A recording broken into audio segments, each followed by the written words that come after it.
নিজেকে ভালো রাখতে এই 3টি কাজ অবশ্যই করুন। নাম্বার 1, যাকে যতটুকু প্রয়োজন ততটুকুই মূল্যায়ন করুন, তার থেকে বেশি নয়।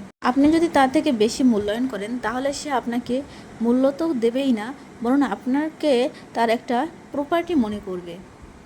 নাম্বার 2, কেউ যদি আপনাকে ইগনোর করে তাহলে আপনিও তাকে ইগনোর করুন, কারণ আপনি যদি তার কাছ থেকে সেই বেশি কিছু পেতে চান বা চাইতে যান বা সম্মান পেতে চান তাহলে আপনি শুধু শুধু কষ্ট পাবেন।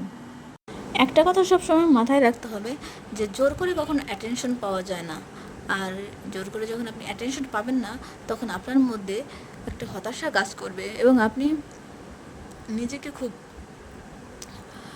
ছোট মনে করতে শুরু করবেন, যে কারণে যদি কেউ আপনাকে ইগনোর করে আপনিও তাকে ইগনোর করে তার থেকে দূরে থেকে নিজেকে ভালো রাখুন। নাম্বার 3, আপনি কারো কাছ থেকে কোনো রকম এক্সপেকটেশন রাখবেন না।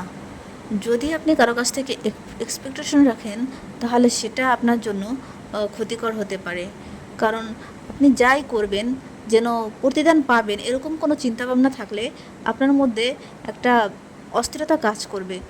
আসলে সবাই তো আপনাকে রিটার্ন দেবে বা রিটার্ন পাবো এরকম চিন্তাভাবনা করাটাও ঠিক না, কারণ সবাই সবার সম্মানটা ঠিকঠাকভাবে দিতে পারে না।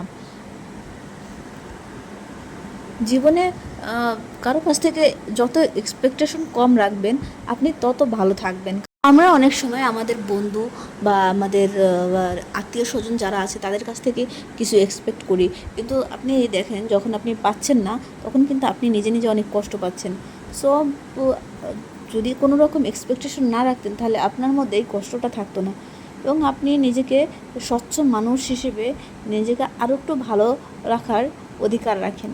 তাই উচিত হবে কাউকে উপকার করে বা ভালো ফ্রেন্ডশিপ থাকুক সেটা বা রিলেটিভসের ক্ষেত্রে হতে পারে বা কাজের ক্ষেত্রে হতে পারে, আপনি কোনো উপকার করলে তার কাছ থেকে কিছু রিটার্ন পাবেন এরকম আশা না রাখাই ভালো।